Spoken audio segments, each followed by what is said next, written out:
India Stoker crosses a deserted road in the first scene of the film and looks at some red and white flowers in a field across from it. She has pulled over in the middle of the road with her high-heeled shoes. Her automobile is parked behind a police car, but the officer is not there. India is a special young woman with acute sensory perception. She claims that not only can she see farther than most people, but she can also hear things that are quite far away with clarity. She now observes and is more mindful than anyone else she knows as a result of this. She is a teenager on the verge of adulthood, therefore she is always learning new things about herself. India is shown running around in her backyard in this cut to the action. Her family is well off and possesses a sizable parcel of property that surrounds their home. This essentially indicates that India is a vast verdant field covered in dense flora in its backyard. She sits down after sensing something on her foot. She removes the saddle shoes her kids are wearing and starts to investigate the issue. India finds a pine needle nearby in the field, which she uses to pop the growing blister on her big toe. She effortlessly removes all of the pus from the blister without even flinching.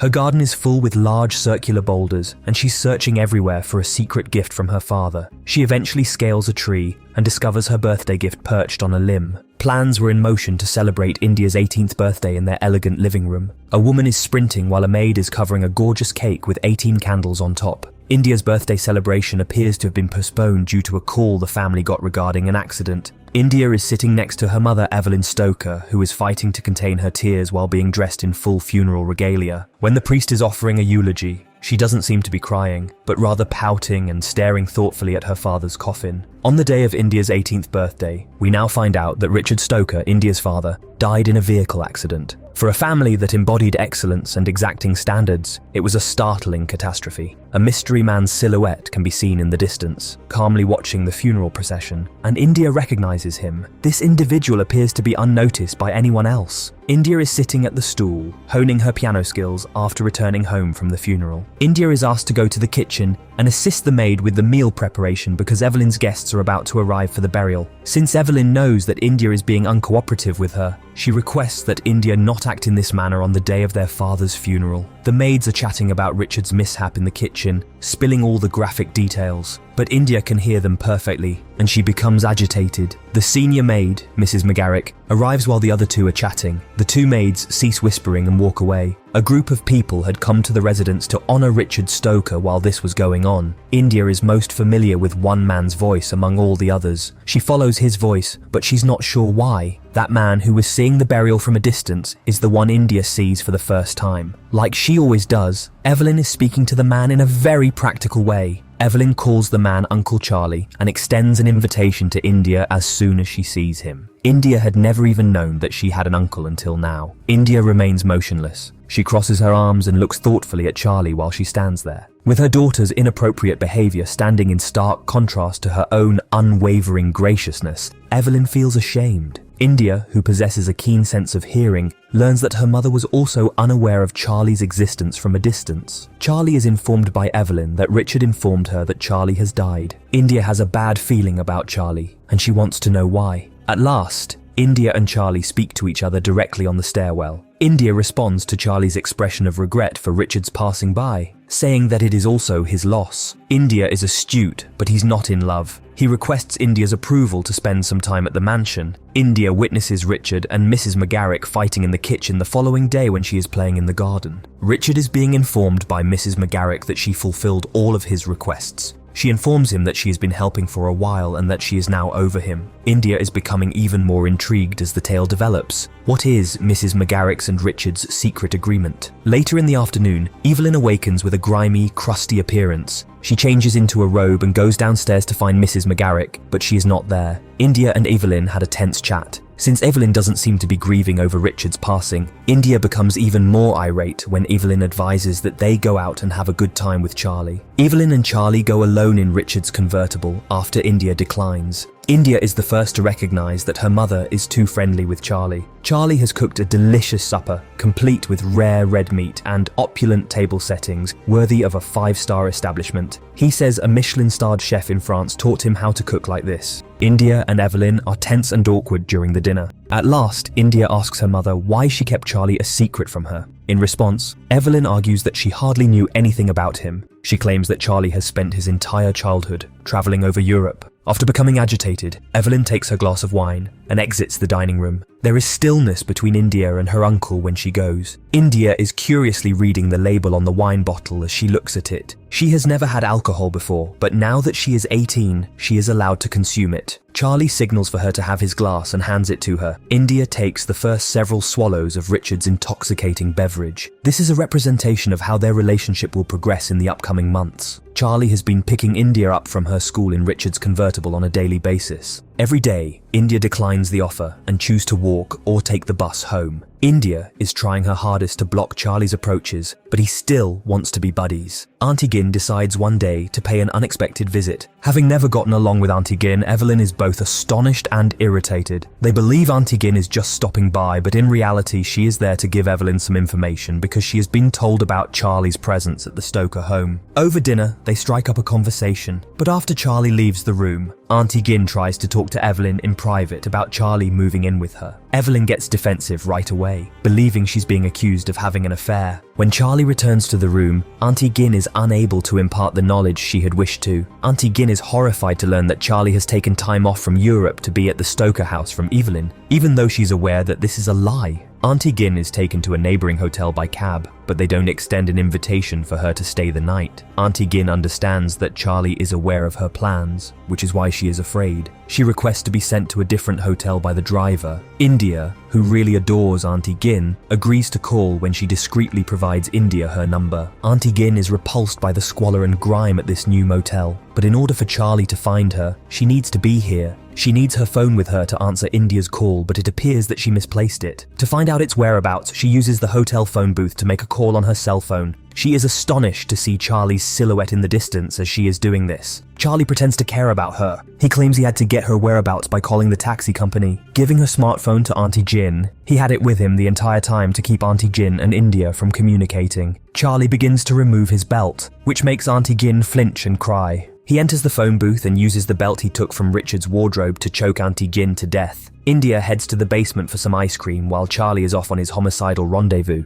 When she discovers Mrs. McGarrick's frozen corpse in the freezer, she becomes terrified. Now that Charlie's motivations are apparent, India is at a loss for what to do. Though she knows she must protect her mother from him, she is not afraid. Acknowledging Charlie's reality has also set off a deep-seated movement in India. She's doing things she's never done before because of an odd feeling of inner wrath and violence. On this occasion, she stabs a bully at school with her pencil and bleeds him out as he prepares to punch her, unlike the previous times when she has always disregarded her bullies. A classmate by the name of Whip Taylor rejects the bullies, who all leave when the bully becomes afraid and things get out of hand. India flees when he makes an attempt to chat to her and become friendly. In India, the bloodied pencil is being sharpened at home. She works to create a new, sharp tip for the pencil, holds it in the stabbing action once more, and enjoys the moment when she stabs the bully. She envisions opening the freezer and discovering Mrs. McGarrick's lifeless body when she opens her pencil case. Yet this time, Mrs. McGarrick's lifeless body does not frighten her. Quite the contrary. Like a moth to a light, she is intrigued and mildly amused. Charlie is aware that his dark side is deeply ingrained in Indian culture as well. It is clear that his dark nature runs deep in the Stoker family lineage. It is his desire to unveil them. When India comes downstairs one evening after a nap, she finds that the dining room is playing romantic music. Standing behind the doorframe, she watches what's going on. Her fear is realized by Charlie, but he does nothing. They begin to dance together shortly after. Charlie touches Evelyn's back, and she looks so thrilled to have such a personal touch. They soon begin kissing intensely. The home is no longer in India. Gazing through a crack in the curtains, she is in the garden and looking in through the window. Charlie puts on an even greater show to arouse India's lusty cravings because he can see the country watching them. After taking off Evelyn's robe, he starts massaging her breasts. India is deeply taken aback and surprised. Charlie discovers her removing her sweater and fleeing her house via the crack in the curtains. Charlie is totally pulling off his movements. India is not entirely afraid of him because he has fully disclosed his terrible intentions to the country. India, on the other hand, is learning that, in her core, she may have Charlie's goals and intentions. India arrives at the diner, where her pals from school spend their evenings. When she sees Whip Taylor getting about to ride off, she stops him to talk. Rather than entering the diner, India leads Whip to a deserted playground in the neighbouring forest. Whip laughs and follows India as she runs farther into the woods while they are conversing. When they eventually start kissing, Whip feels as though he's going to be able to claim India as his virgin. India becomes lost in her fantasies, biting Whip's lower lip and drawing blood in a fit of lust. Whip is both astonished and piqued. He thinks India is a crazy girl and he is going to have wild sex with her in the woods. But now India is rejecting him and becoming resentful of him. When she awakens, she informs him that she wants to return home. Whip, though, isn't prepared to part from her. India defends herself by punching him in the face when he starts pushing himself on her. Whip punches India in the stomach before she can get away, causing her to collapse to the ground. As he starts to remove his pants, she lets out a scream. Whip is blind to the fact that Charlie is coming up behind him to save India. Charlie belts Whip from the back and pushes him to the ground before he can remove his panties. Charlie ties Whip's legs with the same belt from Richard's wardrobe that he used to choke Auntie Gin, rendering him immobile. Charlie looks on proudly as India starts to kick Whip viciously. The scene now switches to India and Charlie calmly driving home. When they get home, India enters her bathroom and begins to undress from all of her filthy clothes. She strips off and begins taking a long, steamy shower. For the first time in her life, she starts to touch herself in the shower. She starts to remember what really happened in the woods as she rubs herself. Now that we see it, Uncle Charlie placed Richard's belt around Whip's neck and pulled it back firmly, till Whip's neck shattered and he died on top of India, while Whip pushed India to the ground and went on top of her. As she recalls how much she enjoyed the moments when Whip was being restrained by the belt, she comes to the conclusion that the violent act had given her an odd sense of fulfillment and pleasure. She is crying while doing this because she is experiencing a wide range of emotions. India's life is undergoing enormous upheaval at this moment. She is emerging from the innocent child she once was and into the evil impulses that had been buried deep within her. Now that those secret ambitions have materialized completely, they are spreading havoc throughout India. India finally reaches a climax in the shower, a wave of relief and happiness taking over her body as she recalls the moment Whip's neck breaks and he dies. It is now evident to us that Charlie carried Whip's body home and buried it beneath the enormous rocks in the garden. India realizes that the boulders have a purpose as Charlie is busy excavating a hole for Whip's body. She calls Auntie Gin,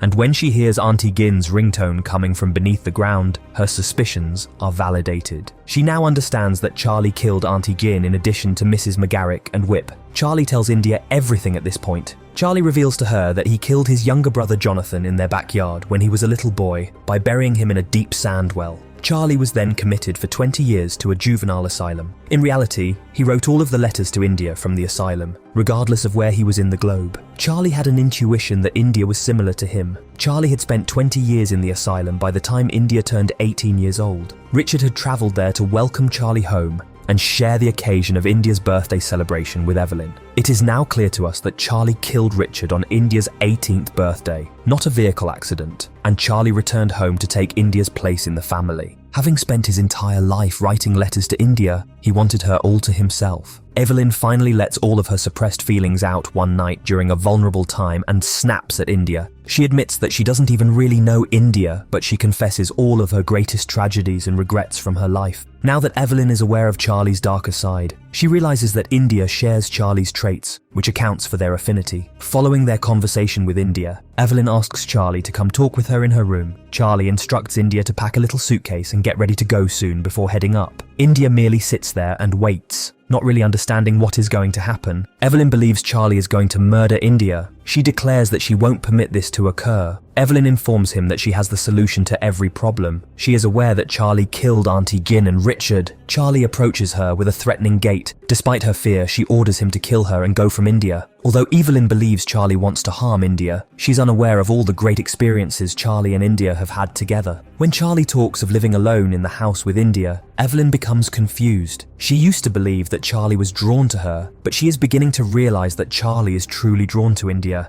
not the other way around. Charlie starts kissing Evelyn because he wants her to lower her guard. In an attempt to control her, he tosses her onto the bed and starts kissing her. India is packing her stuff in the interim. He flips her over and tosses her to the ground as they are kissing. India is yelled at to come look at what he is doing, a frightening expression on his face. Recalling his encounter with Whip Taylor in the woods, he removes his belt and starts strangling Evelyn. With a gag reflex and breathing difficulties, Evelyn's face is getting crimson. Charlie continues to summon India and she approaches the room. She's holding her hunting gun though, not the bags. India pulls out her revolver and in a split second she hits Charlie square in the forehead. The bullet goes through the glass pane and through his head. Evelyn is still writhing on the floor, warm blood sprayed over the walls. When she sits up, she finds Charlie on the floor, drawing his last breath. India sits back up, half of her face smeared in Charlie's blood as she leans in closer to feel his neck pulse. Evelyn can't even speak since she's so shocked. Charlie's body is discovered the next morning, having been dragged from the house and buried beneath the boulders that had previously concealed other bodies. India gets ready and packs her things to move to New York and start a new life on her own as Evelyn is sleeping inside. In the car with her are also some garden shears. She is pulled over by the town sheriff for speeding while driving down the road. This is the scene that was shown at the beginning of the film. With the garden shears in hand, India stabs the sheriff in the neck as he approaches India's car to pose inquiries. Inside the field across the road, the sheriff crawls. The red tint of the flowers that were displayed in the movie's start is actually caused by the sheriff's blood splatters, as we can now see. The flower's original color was white. India is also seen wearing her father's belt around her skirt. Charlie used the exact same belt to carry out all those killings. Now that India is an adult and free, she is moving to New York to live her life independently of Charlie rather than as his slave. We really hope you enjoyed today's recap of India Stoker. Please leave a comment below of what you loved about the movie and why. Be sure to like the video,